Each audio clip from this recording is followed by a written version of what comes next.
Chers amis sportifs, bonsoir. 20h, c'est l'heure du sport sur Radio Olympiade. Alors on s'échauffe bien, les poignets, la nuque. Messieurs, très important. Bienvenue au club. On étire bien les articulations. Tout est dans l'étirement. 20h et vous écoutez Sport Olympiade. Aujourd'hui, nous avons le plaisir de lancer le début des interviews de notre émission. Aujourd'hui, nous vous proposons une interview de Régis Rolland. Il est l'un des pionniers du snowboard et l'un des précurseurs en France. Il a accueilli Sport Olympiade chez lui, dans le Vercors, près de Grenoble. Commençons par du tennis de table. Nous avons pu assister au championnat de France des régions du 18 au 20 février dernier. Représentant l'Île-de-France, le Paris 13 tennis de table a fait de beaux résultats. En minime femme, Alexandra et ses coéquipières d'Île-de-France montent sur la première place du podium. En benjamin garçon, la première place est aussi décrochée par l'Île-de-France, Thomas représentant le Paris 13 tennis de table. Futsal. Le 2 février dernier, le Sporting Paris Futsal s'est imposé à domicile face à Garges. Les Parisiens ont débuté le match sur la meilleure des manières, en ouvrant le score à la première minute par l'intermédiaire de Segura, qui marque du pointu. Une grosse intensité est mise par les Parisiens dès le début du match. Saadawi inscrit le deuxième but pour le Sporting à la 9e minute. Cependant, Garges parvient à réduire le score à la 11e minute grâce à un tir depuis la ligne de touche de Zoubia. Mais les Parisiens ne se découragent pas et Cholet inscrit le but du 3-1 à la 12e minute de jeu. Les Parisiens déroulent leur jeu et Saadawi inscrit un doublé à la 13e minute. Le score est alors de 4-1. Mais les joueurs de Garges resserrent l'écart grâce à Zakei et Guirillo qui ramènent leur équipe à une unité des Parisiens. À la mi-temps, le score est de 4-3. Au retour du vestiaire, Garges exerce un pressing très intense et se crée de nombreuses occasions. Mais le gardien parisien parvient à sauver son équipe à maintes reprises. À la 36e minute de jeu, Dessa Andrade remet son équipe à hauteur des Parisiens, portant le match au score de 4-4. Les Parisiens reprennent l'avantage à la 38e minute par Chapche, mais Garges revient au score dans la foulée. Le match semble se terminer. À 32 secondes du coup de sifflet final, Caillot reprend le ballon sur un centre de Saadawi et les Parisiens viennent crucifier leurs adversaires. Fin du match et victoire 6-5 du Sporting Paris Futsal. Samedi, le FC Gobelin Paris 13e a renoué avec la victoire sur son terrain, dans le derby face à l'AS Poissy, 4-2. De l'intensité, de l'engagement et une occasion franche de chaque côté ont marqué les 10 premières minutes. Mais ce sont finalement les locaux qui ont pris le dessus, profitant d'un mauvais replacement adverse. Suite à un débordement dans le couloir droit enchaîné d'un centre, Florian Dexé a surgi au second poteau pour propulser le cure au fond des filets à la 15e minute, inscrivant donc le premier but de ce match. Le FC Gobelin Paris 13e avait dès lors marqué son territoire. Sur leur lancée, les Verts et Noirs ont obtenu un penalty après une main dans la surface, mais Isiaka Bamba a buté sur Brice Cognard à la 25e minute. Dans la foulée, Benjamin L'Espérant a été expulsé du côté de Poissy pour avoir stoppé illicitement Johnny Ramos qui filait seul au but à la 28e minute. C'est sur un autre centre que les Gobelins vont faire mouche. Idéalement décalé à gauche dans la surface, Dexé est venu décocher une praline dans la lucarne gauche, de quoi mystifier le portier adverse. 2-0 à la 35e minute.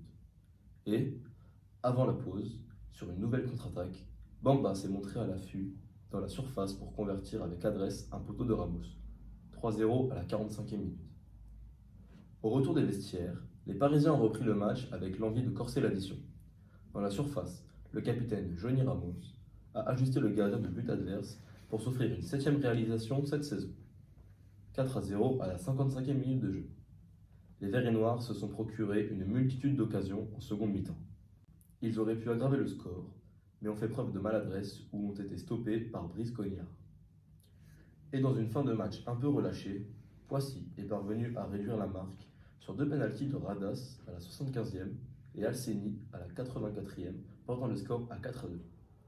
Grâce à ce succès, le FC Gobelin Paris 13 se replace en 6e position et compte 30 points, 13 de plus que le premier relégable.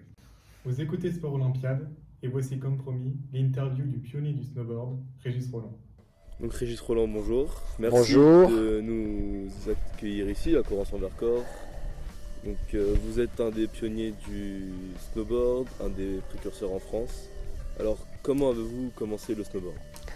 Alors l'histoire c'est que moi j'étais jeune moniteur, je suis arrivé aux Arcs parce que moi je viens de Villard-de-Lans. Et je suis arrivé jeune moniteur aux Arcs en 1981 pour l'hiver 81, parce que j'ai fait de la compétition de ski jusqu'à 18 ans, et puis j'étais pas très loin des espoirs français, quoi, donc j'avais un bon niveau. J'ai passé mon diplôme en 85, et ça c'est pour le monitorat, et je suis arrivé comme jeune stagiaire à Arc 1800, et là, moi j'avais jamais encore vu quelqu'un sur un snowboard, c'est-à-dire que même pas sur une photographie, quoi. Le sport n'existait pas, mais pas du tout. En tout cas en Europe et en France. Hein. Et puis l'année d'après, on a ouvert l'hôtel L'Aiguille Rouge à Arc 2000. Et la vallée de l'Arc était assez vierge, tu vois, et on est monté une vingtaine de moniteurs. On a été sélectionnés par rapport aux gens qui étaient motivés, par rapport au niveau. Et donc j'étais encore stagiaire à Arc 2000. Et ça c'était l'hiver 82, donc fin 81, hiver 82. Et puis Alain Guémard, qui était un des responsables des nouvelles glisses sur les arcs, parce qu'il faisait du ski avec des voiles, il y a le monoski qui était arrivé. En rentrant des États-Unis l'été d'avant, il avait vu dans un avion une brochure où il voyait des gens qui surfaient la neige avec des planches, quoi. Donc il s'est renseigné et il a fait venir ce team, qui était le team Winterstick, qui était un team, c'était une des premières marques de snowboard qui était née en 1974. Burton est né dans les années 1977 pour donner un ordre d'idée. Et il a donc invité le team Winterstick à venir aux Arcs 2000 pendant 5 semaines en janvier 1982. Et moi, j'avais encore pas vu un snowboard. C'est-à-dire là, pour l'instant, j'étais encore vierge de la vision de la glisse en travers, d'accord. Et ensuite, un jour, j'étais sur un télésiège et puis j'ai vu des gens rider en travers, en poudreuse un peu plus loin. Je me suis dit, c'est quoi ce truc-là? Et en fait, ils étaient logés dans le même hôtel que nous, parce qu'il n'y avait qu'un seul hôtel à Arc 2000. Et donc, on s'est rencontrés avec les copains qui faisaient du monoski. Moi, j'avais commencé à mettre le monoski à mes pieds, juste en début janvier. Et puis après, ils nous ont emmenés rider, ils nous ont emmenés faire des virages. Eux, ils avaient quelques snowboards à nous prêter, et puis en fait, on n'a pas planté un virage, on est arrivé, le slip était trempé, quoi, hein, d'accord. Et après, moi, je me suis dit ça, moi je sortais de la compétition, donc j'en avais marre des piquets. Je me suis dit ça, c'est pour moi. Donc j'ai acheté une planche. Les copains, ils pensaient que c'était un gadget, parce que les snowboards à l'époque, ils avaient des sandaux pour mettre les pieds dedans. Tu avais des tendeurs, c'était archaïque. Par contre, les planches qui étaient fabriquées par Winterstick étaient très belles. C'était Dimitri Milovic qui a monté Winterstick, il a fini à la NASA. Donc il avait monté une presse, il avait fait des très beaux engins, très légers, incroyables, avec des dérives sous la planche, d'accord, des ailerons comme un surf. Parce que c'était des surfeurs à la base, hein, d'accord. Ils se sont dit, on va aller surfer la neige. Et donc j'ai acheté une planche. Les Américains, au bout de 5 semaines, ils sont partis. Et après, moi, après les cours, je montais la montagne à pied, puis j'essayais de tourner. J'ai mis 3 mois à tourner. 3 mois, parce qu'à l'époque, on apprenait en neige poudreuse, et non pas sur la piste. Parce que sous les planches, il y avait des ailerons, quoi. Donc un jour, j'en ai eu marre, je suis parti droit dans la pente, dans une noire. Je me suis penché en avant, j'ai fait un grand virage. Après, je me suis penché en arrière, j'ai fait mon backside et j'ai découvert le virage en un clic. Parce que je n'avais pas compris au départ qu'il fallait de la vitesse. Donc je tombais toutes les 5 minutes. 3 mois, hein, ok. et puis quand j'ai fait ces 2 virages, j'ai été repéré par ce fameux Alain Guémard qui avait fait venir les Américains. Donc le lendemain, il est venu me voir au restaurant de l'hôtel, il m'a dit Régis, c'est toi que j'ai vu rider hier, incroyable. L'année prochaine, j'avais l'intention de faire un film de monoski. On va faire un film de monoski, puis tout en snowboard. Et donc en 83, on a fait un premier film qui s'appelait Ski Espace, avant Apocalypse Snow.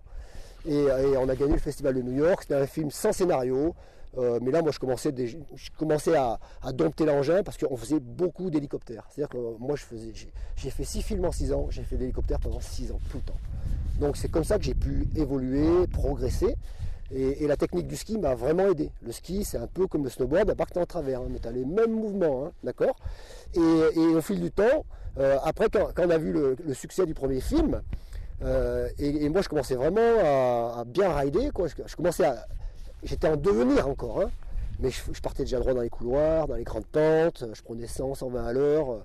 Ils se sont dit, le réalisateur qui s'appelait Didier Lafont, avec Alain, ils se sont dit, il faut qu'on fasse un film à scénario.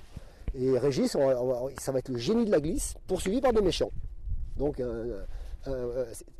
déjà, le bon et les méchants, quoi. Ça marche toujours. Et aujourd'hui, quand Apocalypse repasse dans des salles, c'est toujours le même engouement. Les gamins, ils sont toujours à fond. Et ça reste un classique. Okay. Donc après, on a fait ce fameux Apocalypse 1. Et c'était l'époque des Nuits de la Glisse. Alors, les Nuits de la Glisse, c'était à l'époque, c'était Yves Bessas qui avait monté les Nuits de la Glisse. Il passait les films avant qu'il y ait le snow, il passait du surf, du skate, du funboard. Et puis, ce qui se passe, n'était pas encore passé dans ces Nuits de la Glisse. Et Apocalypse, on est passé aux Nuits de la Glisse. Et là, les gens, mais quand ils ont vu ce qu'on a fait, ce qu'on faisait en monoski et moi ce que je faisais en snowboard, les mecs ils étaient hallucinés quoi. Les mecs ils se sont dit mais moi je vais faire comme lui quoi. C'est-à-dire que les mecs, Apocalypse Snow a changé la vie de beaucoup de gens, de centaines de milliers de personnes. Ça a changé le monde de la glisse. En fait, on a été les précurseurs du freeride moderne. Et notamment moi en snowboard, j'ai dompté l'engin grâce à mon passé de skieur et surtout grâce aux répétitions que j'ai fait en hélico. Donc je faisais de la poudreuse, moi j'étais toujours en première trace, tout le temps. Dès qu'il y avait une trace, on se déplaçait, l'hélico il se posait ailleurs, d'accord. Et le succès a été tellement phénoménal Alain et DJ Lafont n'a pas suivi. Le réalisateur s'est dit ouais, à faire un deuxième, ça n'a pas marché, il n'a pas cru au deuxième. Hein. Donc on a trouvé un autre réalisateur qui était Chevalier. Je ne me rappelle plus son prénom. Et pareil, succès. Après, on a fait un troisième opus. On a fait ça au Japon. On est allé 1 mois au Japon, 3 semaines au Japon et 1 mois aux États-Unis. Mais toutes les images de glisse, on les a réalisées en France. Et puis, suite à ça, moi j'ai encore fait Canon Surf 1 et Canon Surf 2. Et donc voilà, 6 films en 6 ans. Et pendant ça, on a monté un atelier à Villard-de-Lans avec mon copain Bernard Jarazoni, qui était un électromécanicien, puis un géo trouve-tout. D'ailleurs, il est toujours dans l'industrie. Il a monté 7 usines déjà depuis l'époque, c'est super fort. Et on a appris à fabriquer des snowboards. Et on ne connaissait rien à la technique, d'accord. Et on a commencé à produire, doucement, et en série. Après, on a eu des déboires, donc on a déposé le bilan, on a été racheté par un Taïwanais américain. L'usine, on l'a transférée à New York, on a passé 2 ans à New York. 2 ans à New York, et puis on est rentré parce qu'on était payé, on n'était pas payé, mais bon, c'était une belle aventure. Puis après, moi j'ai remonté une 2e marque à snowboard, et puis après une 3e à Pau, et une dernière Rime en 2017. Voilà en gros le schéma de ma carrière, donc 35 ans dans les affaires, et puis 6 ans à faire que du snowboard. Et est-ce que vous aimez toujours faire autant de snowboard qu'avant? Disons que oui, mais il me faut les conditions, puis il me faut de la pente, parce que faire du snowboard, alors j'en fais sur piste, j'enseigne, aujourd'hui j'ai repris l'enseignement, mais pour m'éclater en poudreuse, il me faut un peu de pente, parce que sans pente, faire des virages dans un champ à 20 degrés, ça ne m'intéresse pas.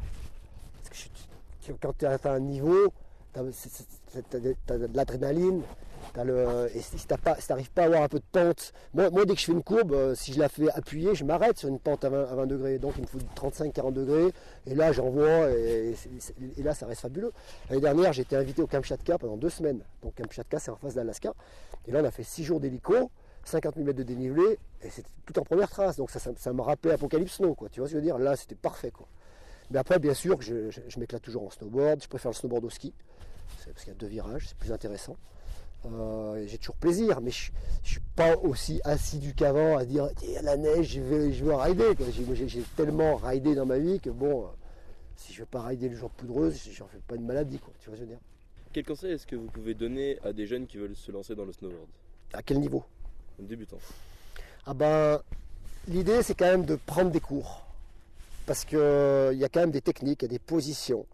Et après, il faut tomber sur un bon enseignant, mais en général, ça se passe quand même bien, de mieux en mieux avec l'ESF d'ailleurs. Et avoir la patience d'apprendre, parce que les premières heures, c'est des fois un peu compliqué quand même. On se met des gamelles, on se fait mal. Les fautes de quart, elles sont plus violentes qu'en ski, parce qu'en ski, quand tu fais une faute de quart, tu déchausses. C'est pas la même chute en snowboard. Quand tu fais une faute de quart back, par exemple, tu tombes de ta hauteur, sur les poignets, sur la tête.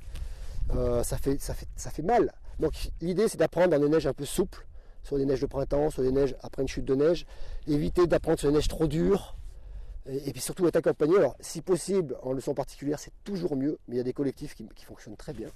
Et puis après faut pas se dire si j'arrive pas au bout de 2 heures j'arrête, ou si j'arrive pas au bout d'1 jour j'arrête. Non, moi j'ai mis 3 mois à tourner. 3 mois. Tu vois ce que je veux dire? Et j'ai insisté, et puis j'ai eu le déclic en 1 seconde, quoi. En rugby, le club des Finances reçoit Clichy le 8 mars. Ils sont actuellement 8e en division d'honneur territoriale d'Île-de-France, poule 2.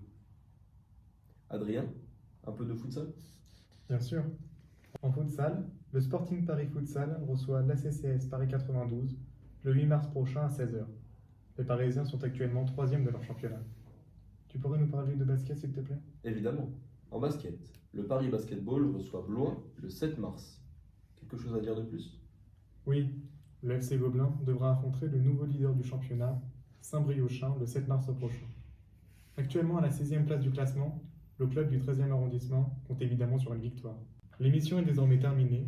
Nous vous retrouvons donc lundi 16 mars pour un nouveau numéro de Sport Olympiade. Bonne fin de soirée. À bientôt. C'est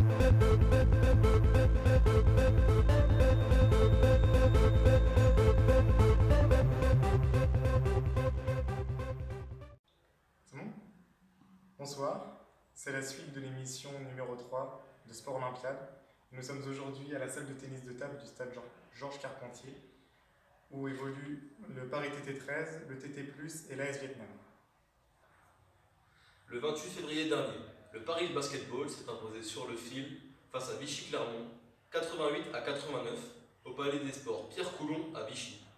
Nobel Bougnoucolo a été élu MVP du match avec 22 points, 3 interceptions et 6 rebonds. A noter que Marquez Hines jouait son premier match avec le Paris Basketball et il a marqué 11 points, dont 75% à 3 points. En rugby à présent, avec les news de l'Union Sportive Olympiade Massif Central. L'équipe Senior A, jouant en Fédéral 3, a perdu 38 à 20 contre Vincennes. L'équipe des Seniors B, en Excellence B, a aussi perdu 29 à 17, toujours contre Vincennes.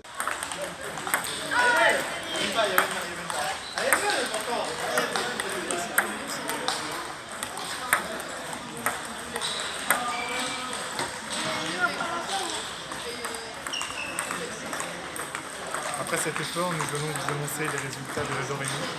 L'équipe masculine en D2 régionale a perdu 80 à 56 face au Stade Français. Féminine a perdu face à Paris-Jambon 55 à 47.